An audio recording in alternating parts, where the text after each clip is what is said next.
Major Shabir शरीफ शहीद ने 1965 की जंग में 1971 की जंग में बेमिसाल कुर्बानियां दी। आपको बताएं कि मेजर शबीर शरीफ का 51वां योम शहादत मनाया जा रहा है। लाहौर में मेजर जनरल मलिक अमीर की तकरीब में मेहमान खसूसी शिरकत। मेहमान खसूसी मेजर जनरल मलिक अमीर की शहीद की कब्र पर फातिहा ख्वानी।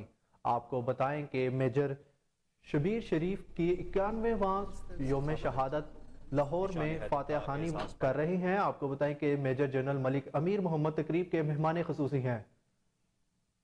1965 की जंग